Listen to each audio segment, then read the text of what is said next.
Welcome to VINDAL'S concept once again. Today, our topic is on completing the square method of quadratic equation.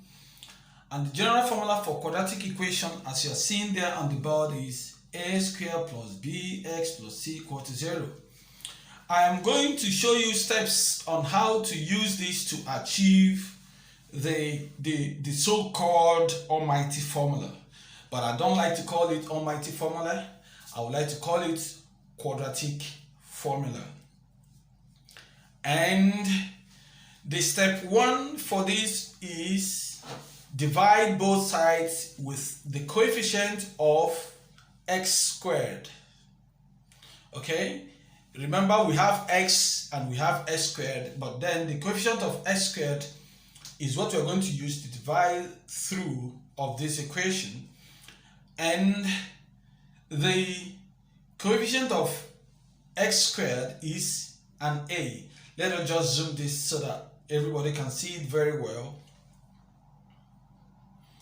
Then let's go a squared plus bx plus c equal to 0.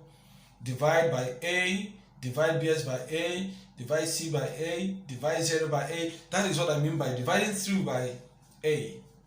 Then b over ax plus c over a equal to 0, because 0 divided by a is 0.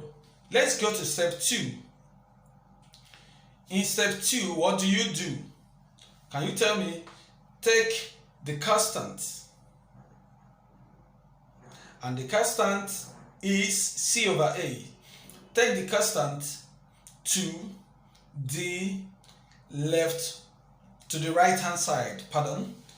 Take the constant to the right hand side, and the constant is c over a. Then let's go back. X squared plus b over ax is equal to, when this c over a crosses over to this side, becomes minus c over a.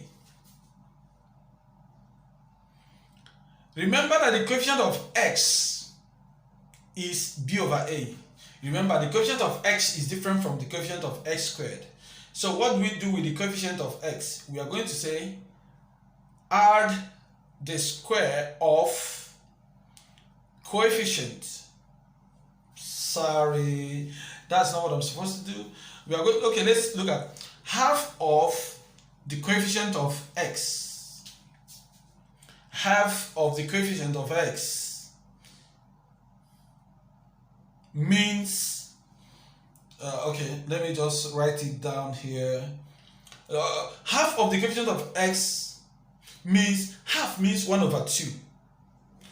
1 over 2 is half. Then when you use it to multiply b over a, then you have half the coefficient of x. And the coefficient of x is half 1 over 2 times b over a. Then you square it. Okay, look at square it, fine. This is what you're going to add to both sides of the equation. So let me just have the coefficient of x to both sides of the equation. Look at what I mean. When you have x squared plus b over ax, now add this, you look at that, which is b over 2a all squared. That is that thing I'm saying you are going to add to both sides of the equation. Then this is minus c over a. You also add that same thing you added at the right side, which is b over 2a all squared. Remember, you've added b over 2a squared to both sides of the equation, and that is what step 3 is talking about. You have to add this. Okay. Step 4. Then in step 4, we are going to simplify the right hand side, and then we factorize the left hand side.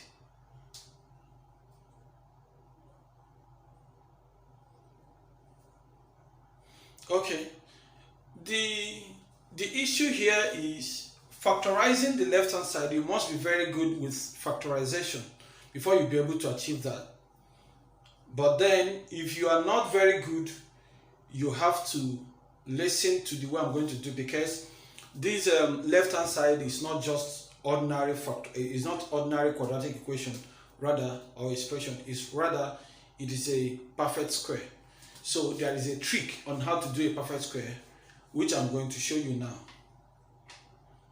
Now, okay, I'm simplifying let's simplify the right hand side. Look at 4a² and 4a. We are going to take the LCM of 4a² and a. And then when we take the LCM, I am sure you have watched my video on how to simplify an algebraic fraction. If you have not done that, you can go back there and study how to do it. Because for you to be able to achieve this, for you to be able to simplify the right hand side, you have to take the LCM of these fractions. So, and the LCM of 4a² and a is 4a. 4a. So what are you going to do? You are going to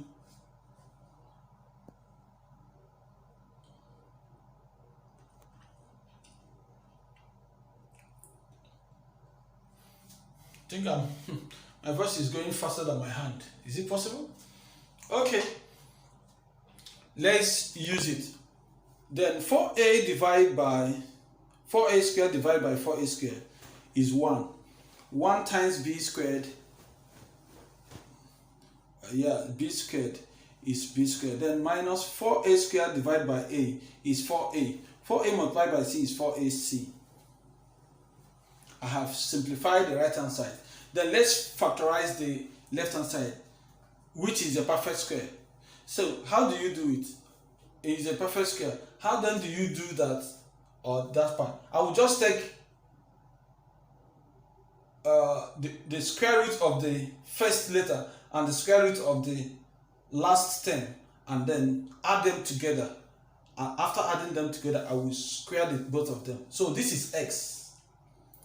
Then the last term there is b square over 4a². Then the square root of that is going to be b over 2a.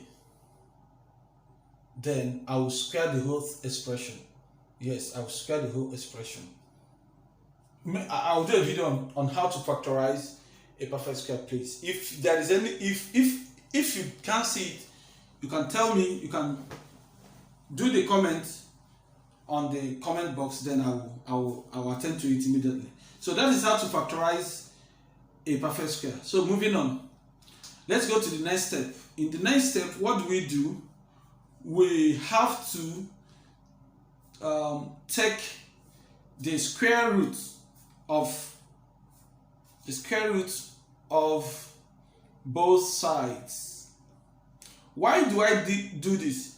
I am doing it in order to remove that square at the left hand side. In order to remove square at the left hand side. So that is why I'm taking the square root of both sides. And whatever you do to the left hand side of an equation, you must do it to the right hand side of an equation in order to balance the whole expression. So square will cancel square root because they are opposite to each other, so they cancel out. Then when you do that, you have x plus b over 2a, then which is equal to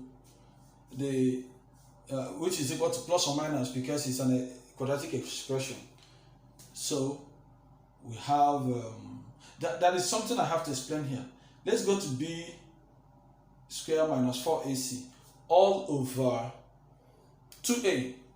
Yes, because the square root of 4a² is 2a. Now let me show you how I achieved that 2a. Let's check this. When you have a surd or a square root for a fraction, it means that that surd is distributed for both numerator and also for the denominator. So look at this.